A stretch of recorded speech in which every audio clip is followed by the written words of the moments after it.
My name is Captain Marcus Doyle, 36 years old, United States Army. I have spent half of my life wearing a uniform, serving in places most people only read about in news headlines. Afghanistan was my last assignment, 6 long months that felt like 6 years.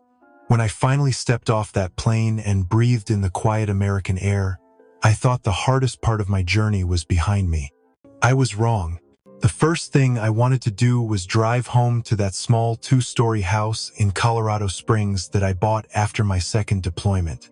Every brick, every inch of it, was paid for with years of sweat, discipline, and the belief that one day I could finally rest. That house was my proof that sacrifice meant something. It was where I planned to start over, away from the noise of war, maybe even build a family if life allowed. But when I turned onto my street that evening, I saw something that didn't belong. The yard was trimmed differently, the curtains were new, and a strange car sat in the driveway. For a moment, I thought I had the wrong address. Then I saw the mailbox. My name was gone. Someone else's name had been printed there in shiny black letters. My pulse froze. I walked up the path, each step heavier than the last, until a woman opened the door and smiled like she owned the place. She said her family had just moved in. They bought the house 2 months ago from a man named Luke Doyle, my brother, my only brother. I remember standing there, not sure if I should laugh or collapse. That house wasn't just a building. It was my life's work, and now it was gone. The question hit me harder than any explosion I'd faced in combat. How could my own family do this, and why? I didn't grow up in a house filled with warmth or certainty. My biological parents split when I was 5, and after that, I was bounced around until I ended up with a foster couple in a quiet part of Montana. They were kind in their own way, but life was lean. We heated with wood in the winter and patched clothes instead of buying new ones. I learned early not to ask for anything twice. What I had was what I earned, and I earned everything. Even then, I knew I didn't want to be stuck in that kind of life. Some kids dreamed of rock stardom or Hollywood. Life pulled us in different directions, but somehow we crossed paths again in the most unexpected way. She wasn't trying to fix me, she just listened. We started small: coffee, long drives, short walks. I didn't tell her everything at first, but when I did, she didn't flinch. That meant more than I could explain. The road to healing wasn't clean. Some nights, I still woke up expecting to be back in that house. Other nights, I saw Luke's face in every stranger on the street. Learning to rely on others when I'd spent my life doing everything solo took time. But somewhere between push-ups and midnight patrols, I started to find my place. I wasn't just a kid from nowhere anymore. I was Private Doyle, then Sergeant Doyle, and eventually Captain Doyle. My record was clean, my team respected me, and the command trusted my decisions. Still, no matter where I was stationed, I felt like I was always passing through. The barracks weren't mine. The bases belonged to the country, not to me. That need for something permanent grew louder with each deployment. I wanted roots, something no one could take away. After my 3rd tour overseas, I started saving every dollar that didn't go to essentials. I skipped leave. I skipped the new gear. While my buddies were buying muscle cars or tattoos, I was researching real estate. I found the house in Colorado Springs by accident. It was older, nothing flashy, but the way the morning light hit the porch made it feel alive. I didn't buy it because it was big. I bought it because it felt like mine. When the sale went through, I sat on the empty floor for hours, just listening to the silence. That quiet felt different. It wasn't the silence of being unwanted. It was the sound of something I'd earned. Over the years, I worked on it little by little. Painted walls, fixed the plumbing, planted a tree out front that never quite grew straight. That house wasn't just a place to sleep, it was my monument to everything I'd survived. Every scar, every sleepless night, every moment I doubted whether I'd make it out of some combat zone was buried in those walls like bricks. For someone like me, home wasn't just 4 walls and a roof. It was a promise I made to myself that one day I wouldn't be disposable. That I could own something, belong somewhere, and finally rest. That's what made losing it feel like losing a part of my own body. because that house didn't just represent safety. It represented the only proof I had that all those years meant something. It was supposed to be my last deployment. 6 months overseas with limited contact, mostly classified work, high stress, no backup if things went sideways. Before I left, I did what any responsible homeowner would do. I made sure my bills were paid, utilities squared away, and the locks replaced. I packed light but double-checked everything because that's how I've survived this long. One loose end can cost you more than comfort. It can cost you everything. I debated for weeks whether to leave the house empty or let someone stay there while I was gone. That's when Luke called. Said he was sober, said he had a job lined up, said he just needed a quiet place to get back on his feet. The first thing I wanted to do was drive home to that small 2-story house in Colorado Springs that I bought after my second deployment. Every brick, every inch of it, was paid for with years of sweat, discipline, and the belief that one day I could finally rest. That house was my proof that sacrifice meant something. It was where I planned to start over, away from the noise of war, maybe even build a family if life allowed. But something about the way she said goodbye that day, it stuck with me. Like she knew something I didn't. Like she was hoping I'd be too far away to stop whatever was already in motion. The flight back from Kabul landed before sunrise. I rented a car and drove straight through the quiet Colorado roads, picturing the porch light I'd left on, the smell of old pine wood when I'd walk through the door. I hadn't told anyone I was coming home early. He was the one who got second, third, and fourth chances.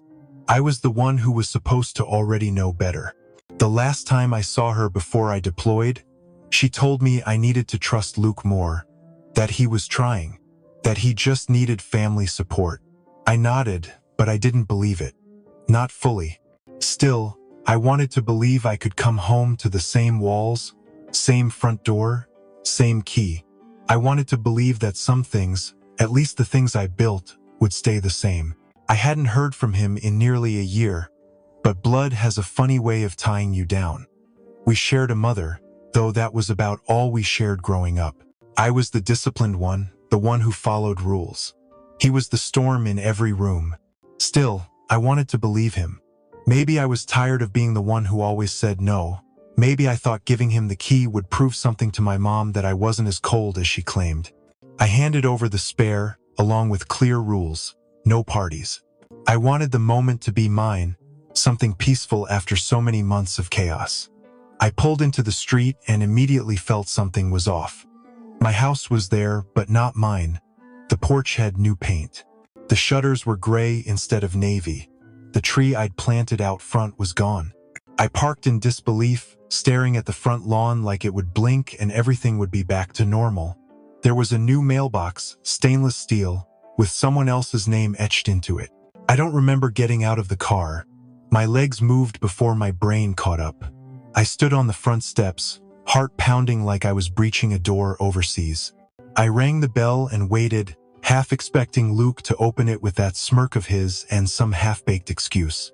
Instead, a middle-aged woman in yoga pants and a messy bun answered like I was the one who didn't belong. She smiled and asked if I was the delivery guy. I said nothing at first. My eyes were already inside the house. The walls had been painted beige. The floor mat was gone. Even the doorknob was new. I finally asked her how long she'd lived there. She said they moved in about 2 months ago, bought the place in cash from a guy named Luke Doyle. Her husband came up behind her, friendly, shaking my hand like we were neighbors. They said they loved the quiet neighborhood, said they'd gotten a good deal. I nodded, but I couldn't hear anything after that. The blood in my ears was too loud. I turned back toward the driveway, trying not to lose control in front of strangers. That house was mine, paid in full. It had never been up for sale. Luke didn't have that right. I sat in the car with my hands clenched on the steering wheel, trying to slow my breathing. I called Luke, but it went straight to voicemail. I called again, nothing. Then I called my mother. She answered like she'd just finished a nap. I asked her if she knew where Luke was. She paused just long enough to tell me everything. Her voice cracked, said Luke had been in a tough place, said the money from the house helped him get back on his feet. I didn't even hear the rest. I ended the call, sat there for almost an hour. I wasn't sure if I should drive to the police, a lawyer, or just keep driving until the road ran out. I had been shot at. I had seen friends die in my arms. But nothing prepared me for the feeling of standing on my own front porch, knowing it had been sold out from under me, knowing the people I trusted most had done it, and knowing I had no home to return to anymore. The next morning, I drove straight to a real estate attorney's office downtown. I didn't even sleep, just paced all night and waited for the sun to come up so I could start getting answers. The lawyer, a woman named Elena Hughes, listened quietly as I laid it all out. She didn't say much at first, just took notes, asked for any paperwork I had, and promised to pull the deed history within the hour. I sat in that chair like it was a waiting room in a battlefield hospital, knowing bad news was coming but still not ready for it. When she came back, her face said everything. She handed me a printout of the title transfer and a copy of a power of attorney Form 1 that supposedly gave Luke full authority to sell my home while I was deployed. But I never signed that. Not recently anyway. I looked closer. The signature looked like mine, but it was off just slightly. Then I saw the date. It was from 4 years ago, a copy from when I was on my second deployment. That version had long expired, and even then, it never permitted him to sell the property. I felt the heat crawling up my neck. Elena pulled out a magnifier and showed me where the scan had been doctored. The notary stamp didn't match any state-registered official. It had been pulled from an old PDF and reprinted with a different date. Forgery. Clear and deliberate. She told me it was likely he used that document to convince the title company, which probably didn't look closely enough before greenlighting the sale. The house had been listed privately and sold under market value to make the deal move fast. All in all, it was too smooth to be a mistake. Then came the money trail. We pulled records from the county and found the wire transfer details from the buyer. It went into an account under Luke's name, but within 48 hours, most of it had been rerouted through 3 other banks and ended up in the Cayman Islands. It was classic laundering. He wasn't just in trouble. He'd planned this. Waited until I was out of the country, knew the house would be empty, and played everyone. The worst part was, he didn't do it in a moment of desperation. He did it like a professional. Like it was easy. I asked Elena if anything could be done. She said maybe, but it would be uphill. The buyers were innocent third parties. Getting the house back would be close to impossible, but we might be able to press charges. She told me to gather every piece of communication I'd had with Luke: texts, emails, even voicemails. I nodded, but inside I was somewhere else. I kept picturing the two of us on the front steps as kids, laughing about silly things, thinking someday we'd grow old in the same town. That image is shattered now. Every corner of this betrayal was calculated, and I was the only one surprised by it. I showed up at my mother's house unannounced. The old porch light flickered as I stepped onto the same boards I had walked 1,000 times before. But something about the way she said goodbye that day, it stuck with me. Like she knew something I didn't. Like she was hoping I'd be too far away to stop whatever was already in motion. The flight back from Kabul landed before sunrise. I rented a car and drove straight through the quiet Colorado roads, picturing the porch light I'd left on, the smell of old pine wood when I'd walk through the door. I hadn't told anyone I was coming home early. No guests, no changes. Just keep the place safe until I get back. He promised he would. Mom was over the moon about it, acted like I'd finally done something decent for the family. I never understood why she looked at Luke and saw potential, but looked at me and saw a stranger. When I got promoted to captain, she barely reacted. But when Luke managed to hold down a job for 2 months, she threw him a dinner party. That pattern never changed. She said she didn't know everything, but she knew he was desperate. And sometimes the family had to make sacrifices for each other. I asked her if that sacrifice had to be me. She didn't answer, just looked down at her hands like the lines on her palms had the answers I needed. That's when Luke walked in through the back door. He froze when he saw me. I stood, looked him in the eye, and told him I knew everything. I told him about the money, the Cayman account, and the fake power of attorney. He laughed, a little too nervously, and tried to say it was a misunderstanding. I played the clip of him talking to the realtor. I showed the timestamp. His face changed. He tried to talk over me, saying I was blowing it out of proportion. I asked him if stealing someone's home counted as proportionate now. He looked at Mom like she might bail him out again. She didn't. She just stared at the floor. I asked her one more time if she had known. Her voice was low when she finally answered. She said she had seen the listing online.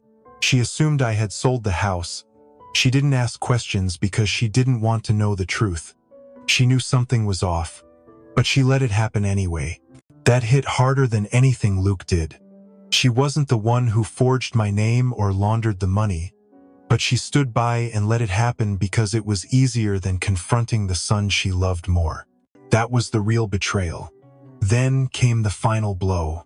I went digging through old family records, trying to understand how all this could have happened. I found letters from my father, my biological father, written to relatives years ago. Promises of investment deals, requests for loans, accusations of fraud. He had done the same thing to his own siblings. He vanished when I was young, but his trail hadn't. Luke wasn't just reckless. He was repeating history. My mother knew it. She had seen it all before. She'd married it, lived through it, and still let it happen again. I wasn't just betrayed. I was the next chapter in a story that started long before I was even born. That was the moment I realized this wasn't about a house, it was about a cycle.